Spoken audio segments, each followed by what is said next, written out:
Ayun mga Diaz, meron ditong Raider 150 na lost thread yung sa pinakagapitan ng kanyang spark plug.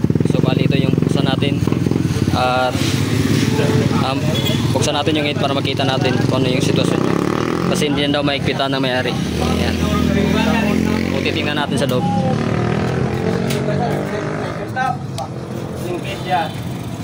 Ayan.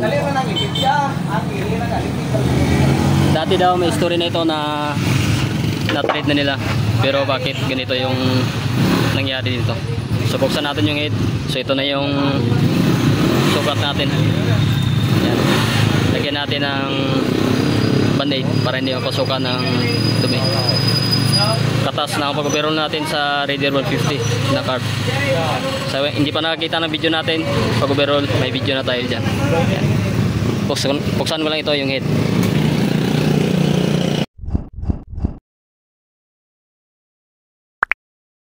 Ayan, nabali dito may Diaz, mag-voice over naman na tayo sa pag-TDC dito sa Raider FI. Ayan, platandaan ito yung top ng kanyang mag dito. So dito sa cam, magbilang tayo dito mula sa 2, mula sa exhaust.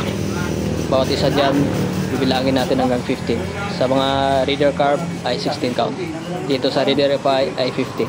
Ayan, mag-gain sa number 3. Ayan. So bago natin baklasin, i-top dead center muna natin sa. Ayan, napaklas na natin yung kanyang makam, yung exhaust natin take, ito na.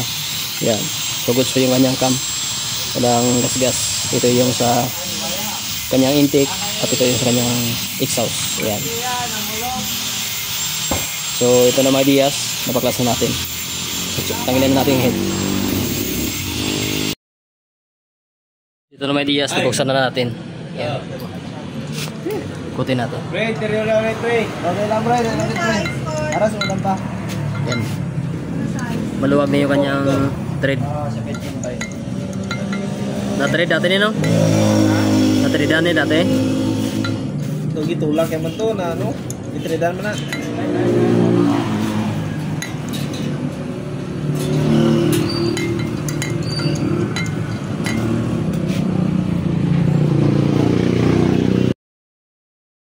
Mga Diaz, tatago muna natin to kasi pinadala pa natin yung cylinder head, pinadala natin sa may-ari.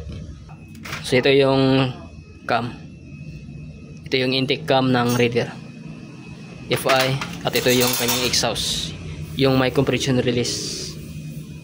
Yan. Tago muna natin to.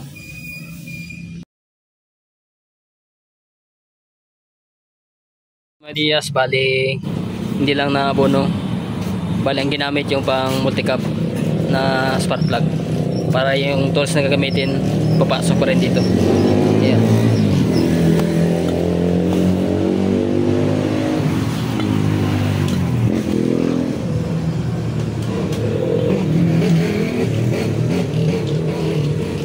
So kabit na natin to, isa natin.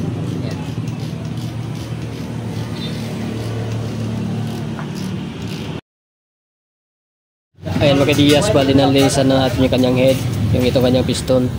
Ayan. Ito na mga Diaz, nakapitan natin. Ayan. Ito yung kanyang top dead center.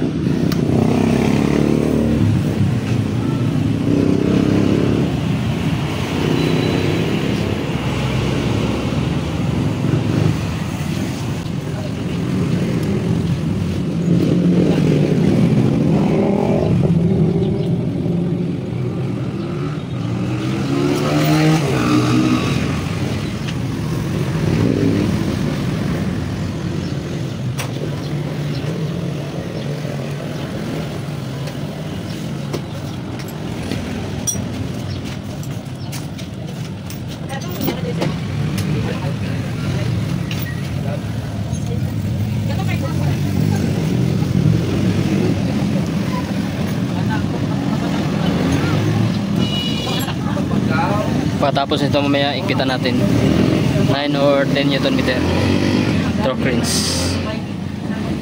para pantay siya.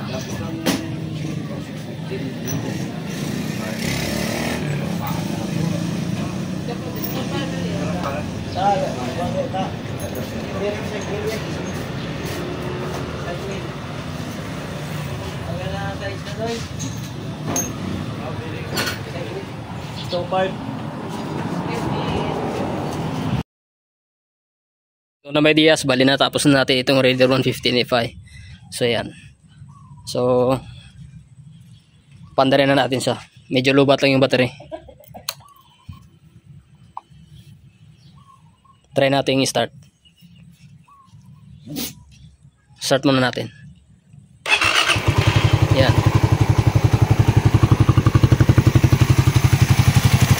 So goods na yung kanyang head mga Diaz, pero meron akong narinig dito sa kanyang balancer damper. Pakinggan nyo. Ganito mag-check ng sirang balancer damper. Tapos throttle nyo lang. Tandaan lang.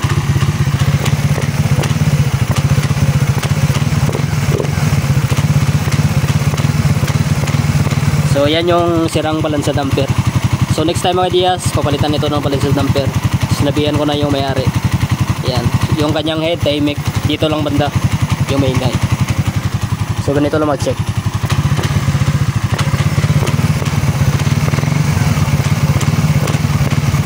Yan, yung may part na lumalagapag, ayan.